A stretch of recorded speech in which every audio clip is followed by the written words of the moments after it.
Hi guys, in this video we're going to be talking about Xylitol.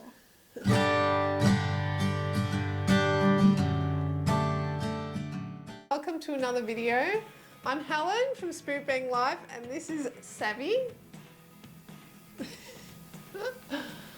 And we're going to talk more in depth about xylitol, and based on the research I've done, it's been about a year now since I've discovered xylitol, and I've actually made my own homemade mints, which I have done in a separate video if you want to watch it here.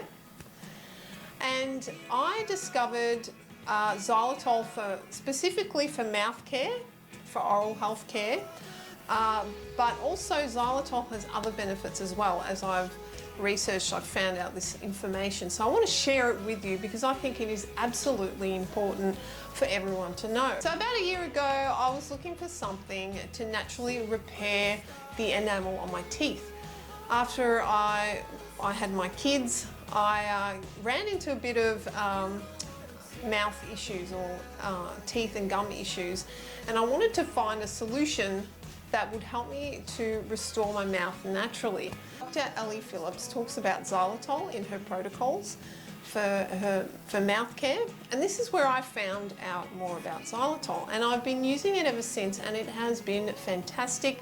I've been able to make the homemade mints and give it to my family and my kids to help protect their mouth after they eat something sugary or acidic. It has definitely helped my mouth, and I've noticed a difference. The sensitivities have improved and the enamel has been regrowing bit by bit. So I attribute that to the xylitol that I've been having daily. So this is what has inspired me to specifically research xylitol and to make this video. Okay, so let's get into a bit of the history of xylitol. So it was known by the Chinese 2,500 years ago as part of their herbal cures. It was written about in their books. Emil Fischer was a German chemist who discovered xylitol in 1891. He managed to isolate xylitol from the naturally occurring sugar alcohol from the birch trees. It was then rediscovered during World War II, when Finland was suffering from a shortage of sucrose or table sugar, and Finland naturally provides a rich source of birch trees in their forests, and they were the first country to produce xylitol during this time. So during this time of World War II, they noticed that the people who grew up during that time, especially the kids who grew up in that era, had less cavities and almost 50% less middle ear infections.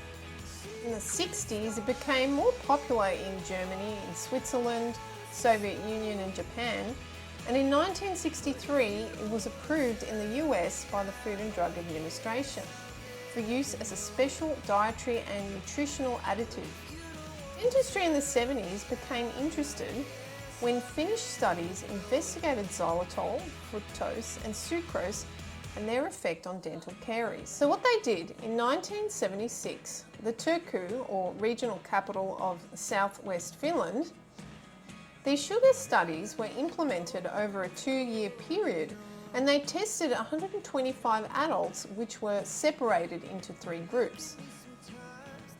Each group was to exclusively consume either sucrose, fructose or xylitol by replacing it completely in their diets. And the results showed a massive reduction of caries in relation to xylitol consumption. And fructose was second best and was also helpful in reducing caries. They were both found to be less cariogenic than sucrose. Scandinavian countries have been producing xylitol gum for decades. It's also common in many Asian countries. And it wasn't until the 90s that the US began to use xylitol within the dental community. And since then, it has increased in popularity as the effectiveness of xylitol for oral health becomes more evident. These studies have shown that using xylitol can reduce cavities from 30 to 80%. That's huge. I think that's fantastic. Xylitol actually works in a few different ways, they found. So one of them is that they help to protect the enamel from being eroded by bad bacteria, which comes from eating sweet foods or acidic foods that can attack the enamel. So it actually protects against that by neutralizing the bad bacteria. Not only that, but it stimulates saliva flow and also helps with a dry mouth. It prevents plaque from forming on the teeth, like tartar. Xylitol is also good for ear infections,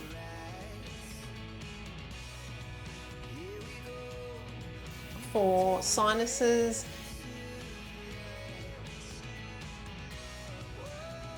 it's good for eliminating or controlling yeast infections.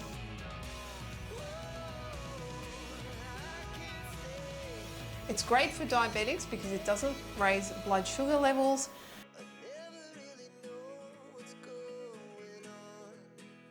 And apparently it's also helpful for collagen building, so it has an anti-aging effect. So these are just a few of the beneficial things that xylitol does. If you want to find out more, just go ahead and just do your own research. There's plenty of information online. It looks like sugar. It has a similar chemical structure to sugar, but it actually has 40% less calories than sugar. So it makes it ideal for people who are trying to lose weight.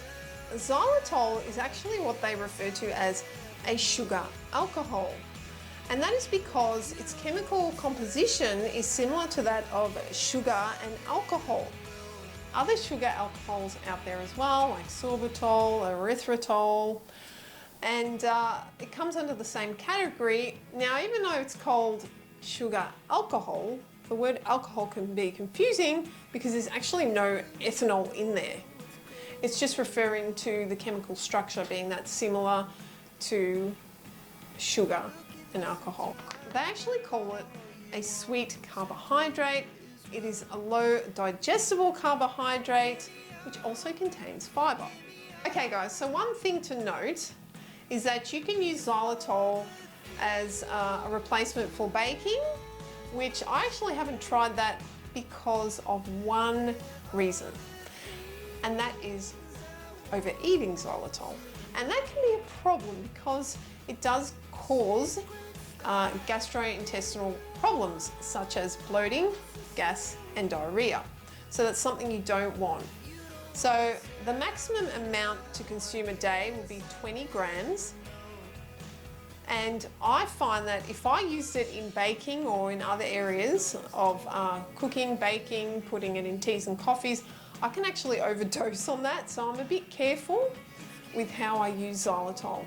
I like to stick to just having them in a measured amount, like the homemade mince, which I've made in my other video, and I find that that's quite handy. Okay guys, so one thing to note with xylitol is that it's actually an antifungal, which means that if you use it in baked goods like leaven, breads and cakes and things like that that have yeast in it, it's going to deactivate it, so you can't use it for those purposes. To see a significant improvement over a 6-month period, because to regrow enamel and to restore your oral health does take time. It is a very slow process, so you're not going to see instant results. But if you stick with it and have a minimum of 4 grams a day, Dr. Ali suggests 5 to 10 grams a day for adults, and for young children, 3 to 6 years old, is 3 grams a day.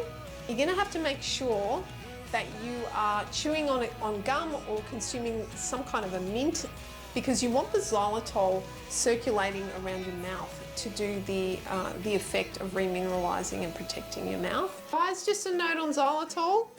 You're going to keep them right away from your pets. Yeah, guys, keep it away from these little ones.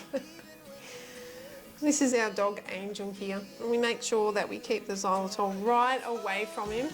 He's a curious little pup. Isn't that right?